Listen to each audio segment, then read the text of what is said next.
ZM's Season of the Stars. Hi, it's so lovely to see you again. Thank you. Nice to see you again.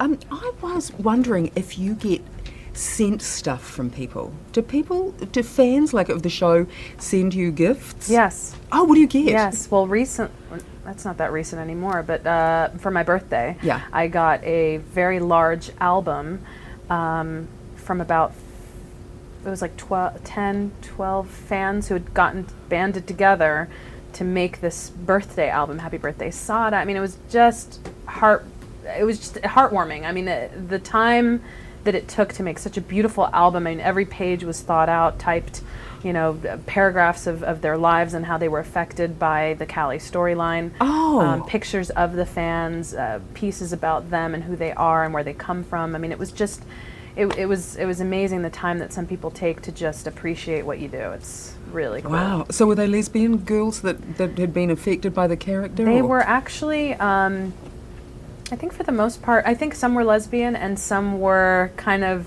like Callie. Yeah, I'm not actually, quite sure. Yeah. I think some were like Callie. That's amazing that they did that. Yeah, it was pretty cool. Wow. Do you get people, though, this is a really odd question, but do you get people making you stuff like clothes or little dolls or any of that kind of stuff? No, nobody's made. People, collages, yeah, pictures, that sort of stuff, which is nice. Do you ever, because I think it's a dangerous thing to do you ever go online and Google yourself? Yeah, I used to. Oh, okay. Yeah, I used to see what are they writing about the show, what are they writing about, the character, how are we doing, and how am I being perceived, and I learned very quickly you really can't do that. It's humbling in a way, which can be good, but then it affects your work. It affected my work, I should say. Yeah. I went to work feeling a little bit, I don't know, sheepish about my character or my storyline or whatever, my work. It's people are always going to have an opinion, and you just got to block it out. Don't go looking for it, I would suggest. Doesn't that surprise you, though, that we're in 2009, and certainly the businesses that we work in, it's liberal, like homosexuality, everything's like, oh, yeah. And then when you read something where people are upset by it, it's like, is this 1950? I know. It's shocking. Yeah, it is, and yet it's not, because I know that there are several communities that have their belief systems, and they have their, systems in general. Yeah. That's sort of, and when you're raised from a very young age to believe certain things, and you build your world around those beliefs, it's very scary when somebody comes in and tells you something different, or you see somebody portraying something that is very different. It rocks your foundation, and then what does that mean? Oh my God! Well, then what does that mean about my life and how I was raised? And God forbid somebody's been, oppressing their own homosexuality or whatever it is. Yeah. That's very confusing and scary, I'm sure. You know what is cool that I haven't seen in another show, actually, is that the grieving for George in Grey's has gone on longer than, because you see some shows and some character dies and everybody goes, oh, and the next week it's like, hey, we're back having a normal life again, which is not reality. Right. But in Grey's has taken time. Really, they really, really gave it the time that it deserved, and the time that grieving someone so meaningful in one's life deserves. Yeah. I mean, it's like,